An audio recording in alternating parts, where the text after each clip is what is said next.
At a railway station just south of the city of Voronezh, there's a small military camp. The ground's all cut up. A lot of kit's been moved through here recently. It's ended up at this much larger field camp just down the road. Seems to be a pretty big operation that they've got going on here, and that we've driven right into the middle of. The Ukrainian border is about 170 miles southwest.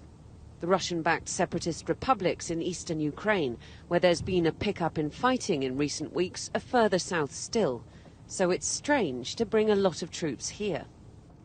There's always been a military base here, but it is massively expanded in the last few weeks. From the satellite imagery, there are more than 500 military vehicles currently based here. From us just driving past, it would appear that there are even more. You can see how they've used the local facilities, the local playground, to do their training exercises. Just exercises is Russia's stated rationale for moving more troops into Crimea and to the border with Ukraine than at any time since 2014, at the height of the Ukrainian war. They're coming from far and wide across Russia. From the 76 on these number plates, you can tell these are troops from the Central Military District, at least 700 miles further east. Watering her plants at her dacha right next door, Nina says Ukraine's president should watch his step. Ну, это у них там наверху. Надо узнать. У Зеленского, чем он думает. Он сказал, что я не лох. Но если он не будет лохом, значит ничего не будет. А если будет лохом, значит может и будет. President Zelensky visited the front line this week as Germany's Chancellor asked Vladimir Putin to unwind his military build-up.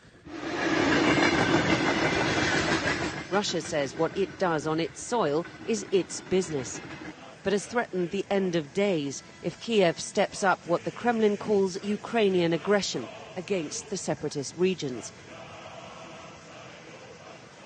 where Russia has now supplied passports to more than 400,000 people. Начало боевых действий – это начало конца Украины. Это самострел, выстрел себе не в ногу, а в висок. Если там будет, как говорит наш президент, устроена серебряница, видимо, вынуждены будем встать на защиту. So what's Russia up to? Coercive diplomacy or a prelude to war? If you want to start a war, you don't warn everybody in advance, you don't waste weeks in discussions, moving troops ostentatiously, or like making statements and warnings. That's not, at least, that's not the Kremlin style of waging wars. If these are signals, then they're hard to read.